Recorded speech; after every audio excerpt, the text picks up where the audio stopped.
ಸಿದ್ದರಾಮಯ್ಯನವರು ವಿಜಯಪುರಕ್ಕೆ ಆಗಮಿಸಿ ವಿವಿಧ ಅಭಿವೃದ್ಧಿ ಕಾರ್ಯಗಳಿಗೆ ಚಾಲನೆ ಕೊಟ್ಟಿದ್ದಾರೆ. ಇದರೊಂದಿಗೆ ವಿರೋಧದ ನಡುವೆಯೂ ಚೆನ್ನಮ್ಮ ಮೂರ್ತಿ ಅನಾವರಣ ಮಾಡುವುದಕ್ಕೆ ಜಿಲ್ಲಾಡಳಿತದಿಂದಲೇ ಸಕಲ ತಯಾರಿಗಳನ್ನು ಮಾಡಿಕೊಳ್ಳಲಾಗಿದೆ. ಈ ಕುರಿತ ಒಂದು ರಿಪೋರ್ಟ್ ಇದೆ, ಬನ್ನಿ ನೋಡ್ಕೊಂಡು ಬರೋಣ.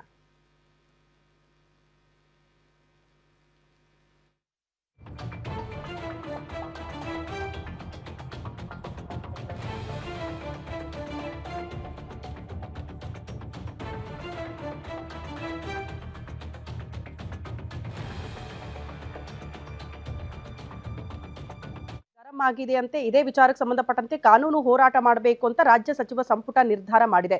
ಕೇಂದ್ರದ ವಿರುದ್ಧ ಉಗ್ರ ಹೋರಾಟಕ್ಕೆ ರಾಜ್ಯ ಸರ್ಕಾರ ಸಜ್ಜಾಗಿದ್ದು, ಮನ್ರೇಗಾ ಉಳಿಸಿ ಎಂಬ ವಾಕ್ಯದೊಂದಿಗೆ ವಿನೂತನ ಹೋರಾಟಕ್ಕೆ ಸಿದ್ಧತೆಗಳಾಗ್ತಾ ಇದೆ. ರಾಮ್ಜಿ ವಿರೋಧಿಸಿ 2 ದಿನಗಳ ವಿಶೇಷ ಅಧಿವೇಶನವನ್ನ ಕೂಡ ಕಾಂಗ್ರೆಸ್ ಕರೆದಿದೆ. ಬಡವರ ಉದ್ಯೋಗ ಕಸಿಯುವ ಹುನ್ನಾರ ಅಂತ ಕೇಂದ್ರದ ವಿರುದ್ಧ ಕಿಡಿಕಾರಲಾಗಿದ್ದು, ವಿಧಾನಸಭೆ ಮತ್ತು ಪರಿಷತ್ನ 2 ದಿನಗಳ ವಿಶೇಷ ಅಧಿವೇಶನಕ್ಕೆ ತೀರ್ಮಾನ ಕೈಗೊಳ್ಳಲಾಗಿದೆ.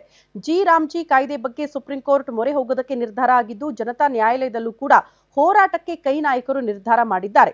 ಜನವರಿ 26ರಿಂದ ಫೆಬ್ರವರಿ 2ರ ತನಕ ತಾಲೂಕು ಮಟ್ಟದಲ್ಲಿ ಕಾಂಗ್ರೆಸ್ ಹೋರಾಟ ನಡೆಯಲಿದ್ದು, ಪ್ರತಿ ಗ್ರಾಮ ಪಂಚಾಯಿತಿ ಮಟ್ಟದಲ್ಲೂ ಹೋರಾಟಕ್ಕೆ ಕಾಂಗ್ರೆಸ್ ಪ್ಲಾನ್ ರೂಪಿಸಿದೆ.